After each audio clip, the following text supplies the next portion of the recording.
All right, hello everyone, it's Burc from Pricing. So in today's session, I will go through how to avoid being priced out for Black Friday and Cyber Monday. So this is actually one of the topics that we sort of go through each and every year because it's sort of like really fresh and relevant for every single Black Friday and Cyber Monday. But to be honest, those holiday seasons are no longer the same since we were hit by this COVID-19 thing, honestly. So I think you will still find something really, really refreshing, hopefully, as part of today's presentation. So I'm super excited to go through this material with you. So before getting started, let me briefly introduce myself. So I am Burc, and the CEO and co-founder of Pricing, which is essentially a competitor price tracking and dynamic pricing software. And as of today, we are serving over 600 e-commerce companies from more than 50 countries. So like what we help with those companies is that they typically do all this competitor benchmarking in a manual way. So they used to, like obviously before using pricing, they typically employ, interns, junior specialists, or in terrible cases, even the strategic people in the company are doing this manual price tracking thing and then coming up with all those price points across the market and then adjusting their prices accordingly, like typically on Excel sheets. So we essentially fully automate and fully adjust and fully streamline this pricing decision-making thing in e-commerce. And we really are in the business to help e-commerce companies to act in a more data-driven way. And our context, like I said, is applying this data-driven approach in pricing. So in today's session, I will basically go through retailer and shopper behavior during these special seasons, special days. And I will also learn how to track the competitors' pricing changes because that's really vital, especially during those holiday seasons where discounting is sort of the mainstream act. So it's not really something crazy to do whatsoever, but people typically, e-commerce retailers typically do some discounts. So I will basically try to explain you how to do it right. And also obviously from another competitive angle, I will also try to explain you how you not to get priced out because all this material that I will go through can be also consumed and digested by your competitors in the very same way. So they can also be smart guys acting in a smart way. So you better don't really get outsmarted by them. So you better follow all these tactics out here. So like I said in the very beginning, this holiday season will be really different than the previous ones. But this difference is probably not going to be that dramatic when we compare that to last year. But I think starting from last year, with the COVID-19, holiday season started to be different. So that's what I'm really trying to say here. Because like I said, we currently have, we discussed this with Kunle just before getting started. I think e-commerce really became mainstream in a way. So that's sort of the default mode of doing commerce for shoppers and retailers. And although the marketplace is now digital, so e-commerce penetration due to that is at its peak across the world. And there are a lot of people who are going into e-commerce thing for the first time because of this digital transformation that we have been going through. So this is actually a significant change in spending habits. And one other aspect which is hard to ignore and hard to kind of really hard to ignore in TechCrunch, all those headlines and stuff of acquisitions, investments and stuff, those buy now, pay later services are, needless to say, a huge trend. So this also sort of fuels e-commerce consumption. So we really expect to see a different holiday season this year. And, maybe put things into a more dramatic context. For the first time last year, for the first time ever, during last year's holiday season, e-commerce sales exceeded traditional sales. So this was, as you see in the charts at the left-hand side, it's typically 25%, maybe 40%, but it was really never higher than traditional sales. So triggered by COVID, we, for the first time, have seen that online sales exceeded traditional sales. So we really expect to see the very same penetration, very same levels throughout this holiday season. And as you also see in this really kind of complex table format, buy now, pay later services are a huge trigger for especially the market segment, the shopper segment, which are not really typically buying that often via e-commerce due to their budget constraints, or they are not really the main buyers of e-commerce. For example, as you see here, for over 50, for shoppers over 54, the impact of buy now, pay later services are way higher than the other segments of the market. And also, like, people typically most commonly say that they would buy some stuff during the holiday season that they wouldn't buy otherwise unless they had access to these buy now, pay later services. So again, this holiday season, and actually probably the coming ones, will be way different than the ones we have seen in the last few years. This is what I can see. And maybe a few other aspects that we should expect to see. There will be probably this like shipagadon, as they say. So we will see a lot of crises in delivery, shipping, etc. And one primary aspect of this is obviously increase in shipping costs. The companies will probably ask for premium for quick delivery. I don't know, maybe on-time delivery as well. And due to all this economic turbulence that we have been going through in the last 2 years, 1.5 years time, we also expect the shopper base being way more price sensitive before, because needless to say, we have inflation, we have economic problems across the world. So we expect people to be more price sensitive, which would probably force e-commerce companies, the retailers, to be also more price sensitive in the very same direction. And this is also one thing that we also discussed, I think, last year. So we also expect shoppers to be way less loyal than they were before to their favorite brands. And this is also one other like result of, I would say, being price sensitive, because people started to care they started to care about prices way more than before. So this also caused them to be less loyal and way more open for new brands. So they are totally okay to try out a new brand if they offer something more attractive. I mean, this can be service, this can be price or whatever, but people are way more open for new choices. So this really kind of decreases the loyalty. So this sort of cuts away all the potential premium that we can expect with the premium pricing. So all in all, like, times are changing, and times are really forcing retailers, to be honest, to be more price sensitive and price conscious. So one primary way to handle this is basically, being needless to say, being aware of what's going on in the market. And in this context, it's basically tracking the marketplace, and marketplace basically refers to your competitors plus you. And in the holiday season, I mean, throughout those days where everyone is discounting, offering, crazy deals and stuff, even not missing out one day's pricing data is full of opportunities. So if you can actually even spot some changes across your competition throughout the few days of this holiday season, you can spot dramatic profitability or sales increase opportunities by just adjusting your prices either upwards or downwards. And you cannot really also sort of like spray and pray like before the holiday season and say, okay, I want to apply, I don't know, blanket discounts where I will slash down my prices for 25% across the whole assortment, without really segmenting your products into certain categories, certain competitiveness, etc. And you cannot really see and know really whether you are offering something really competitive to your customer base, whether your deals are really attractive, unless you know about your competitor prices. And I think the most dramatic and maybe more strategic part of this competitive price tracking thing is that you can't also know whether you are leaving money on the table without really knowing what your competitors are charging. Because I will also explain this with a case study we conducted before.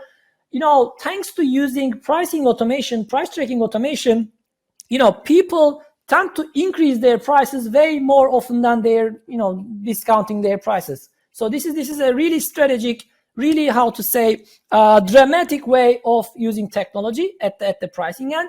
So because you can spot some price increase opportunities by seeing that your competitors are also forced to increase their prices due to inflation, due to increased shipping prices. So unless you really monitor those price increases across your competition, you can't keep your prices at the very same level for too long. You can be way too cheaper than your competitors for too long. So, you would lose a lot of money you would leave a lot of money on the table just because you didn't increase your prices for, $5, $10 or whatsoever, which would still give you this maybe cheapest price advantage in the market. So, not really tracking your competitor prices means a lot of potential loss, to be honest, in today's dynamic market. And this can be in two ways. So you can either not offer competitive prices and attractive deals, so you don't really get that really needed increased sales, or you can get that sales, but you can really leave a lot of money on the table because you didn't increase your prices in a strategic way. So I would like to emphasize this last bit by listening to one of our customers, Orami. So they were reliant on manual methodologies before switching into an automation like pricing. So what they say is that they only monitored their top products before using an automation, because doing this in a manual way, I mean, in case you have done it, is a terrible job, and it's really way unscalable. So you really can only focus on a limited number of products if you want to do that. And even though they were focusing on a limited number of products, there were 16 people involved in this task. So 16 people were allocating their day-to-day time into this task of competitor price monitoring in a manual way. But after switching to an automation like pricing, like I said, the most dramatic thing that they have seen as a win was spotting products where they were unnecessarily cheaper than their competitors. Like I said, I mean, by using this methodology, they spotted those products which were unnecessarily cheap in the market, and they started to increase their prices in a strategic way by still staying the cheapest one in the market, like Aditya from the team says. So they didn't really lose any degree of, I don't know, sales volumes. So they still kept the same sales volume, same momentum, but they started to make more margins out of each and every sale instead of, like I said, leaving all that money on the table. So I think what e-commerce is also forcing us in the direction is that flexibility. I think we really need to have room for flexibility, because like we quoted below, I mean, if you read below, Amazon changes their product prices 2.5 million times a day. And on average, this really means that they sort of change all their price points once in every 10 minutes. So needless to say, online prices change quite frequently. And like I also said in the beginning, since this is an open market, everyone has access to tactics, everyone has their strategies. So your competitors are also trying new tactics. They're also becoming more dynamic and stuff. So in short, there are a lot of moving parts. And in such a market, I mean, you really need to be able to respond to changes in the market, and you shouldn't really stick with the same prices for too long. So one of the key mistakes that we have been seeing throughout the years across the board is that companies plan for their Black Friday, Cyber Monday deals way before the period comes, which is okay. I mean, which is more than okay. So you should be obviously planning ahead, and because this is why we are having this event way before than the holiday season. But I mean, this planning shouldn't be discrete. So this planning should definitely have some room for flexibility, so that you start with your initial plan, but you should also be capable of reacting to what changes in the market throughout the day. So you should have plan B, plan C, or maybe just leaving out all those letters. You should have flexibility as part of your plan. So you should be able to adapt to changes in the market. You should be seeing what your competitors are also doing, what they are planning as well, like you do, so that you will be able to react what's going on in the market. One other piece of pricing optimization, I would say, I mean, this might sound a little weird, but I believe inventory, or maybe more specifically stock availability, is sort of piece of your value proposition, which is closely tied to pricing, because unless you have your product in stock, your price point means nothing. And if your competitors don't really have that product in stock, you don't really need to be way competitive to convince the shoppers to actually do some transaction from you. So in your case, in the case of the retailer, being out of stock really means a lot of lost opportunities. You drive a lot of traffic to your website, but you can't really technically convert. But also at the same time, monitoring your competitor stock availability information, which is one of our features at pricing, you can also see whether you can utilize this intelligence to improve your profitability. Because like I said, if you ever detect some of those most popular items going out of stock throughout holiday season across your competitors because of their really attractive deals, you might spot this as an opportunity to increase your prices and also improve your profit margins. And we shouldn't really forget that every single profit increase opportunity is a must catch in e-commerce, because it's at the end of the day mostly about tiny profits. So there are two also actionable tactics that I would like to share right away, so that if you are planning, and I believe you are planning for your Black Friday, Cyber Monday strategy nowadays, you can start considering and more importantly testing out these two. So one of them is lost leader strategy, which might sound like a loss-making initiative, but at the end of the day, on net business, we really try to have you some additional profit on top of what you would otherwise do. And terminologically speaking, loss leaders are products sold at a loss just to drive additional traffic to your e-commerce website. So if you really pick the right products, and if you really combine these products with the right premium products to be also co-sold, you can drive enormous traffic to your website, but also at the same time you can heavily uplift your profit margin. But one of the risks here is that, and also this is the reason why I said you should test this before really putting this as part of your strategy, you may not really find profitable items to be sold alongside these loss leaders. So you will make loss for nothing. So you should really definitely test this out before the holiday season by maybe investing a bit of paid traffic for this strategy before the holiday season, so you can sort of mimic what would happen otherwise, what would happen during the holiday season. And also you should test out which products really go along well with those loss leaders and which could really also drive you that additional profit premium. And to do that, one of the nice ways of testing is to actually get your store listed, or maybe get your store way more promoted on price comparison sites, advertising techniques like, promoting your products on Google Shopping, for example, so that you will drive traffic from this price-sensitive consumer base who will be attracted by your attractive prices. But also at the same time, if you can recommend them the right products with the right premiums, at the end of the day, like I said, on net, you can be generating additional profit to your store. And the other one that I would like to briefly explain is basically putting your strategy at play according to your competitors' inventory. So you can, alongside monitoring your competitors' prices, at the same time, you can also monitor your competitors' stock availabilities, and you can really lower your prices, for example, when the available item is really available in the markets across all the competitors.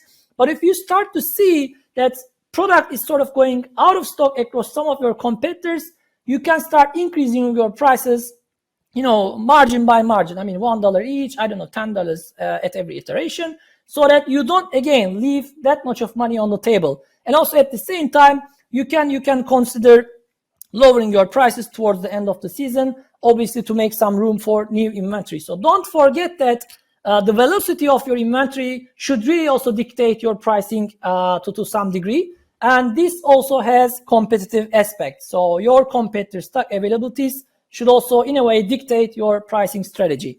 And also one other way to maybe not to alienate your customers is to offering these discounts in a personalized way. So rather than really putting all those banners and emails, etc., everywhere saying that you discounted this product for $20, 20%, you can instead segment your customer base, see which of them are price sensitive. We have done this with some segmentation providers e-commerce, and it really provided solid conversion rates. So I can also share more information maybe after the session. But using personalized discounts rather than blanket discounts could also be a nice way to fulfill the needs of your customers. So all in all, this is the material that I really wanted to go through today for you, so that you at least add a bit of pricing automation, pricing strategy as part of your Cyber Monday, Black Friday strategy. And by pricing, I don't necessarily just mean deciding on your discount levels days before, weeks before the holiday season and just spraying and praying. But rather than that, obviously making that decision beforehand makes sense, but also putting flexibility, putting reactiveness as part of the strategy is as crucial as planning beforehand. So this is what I wanted to go through today.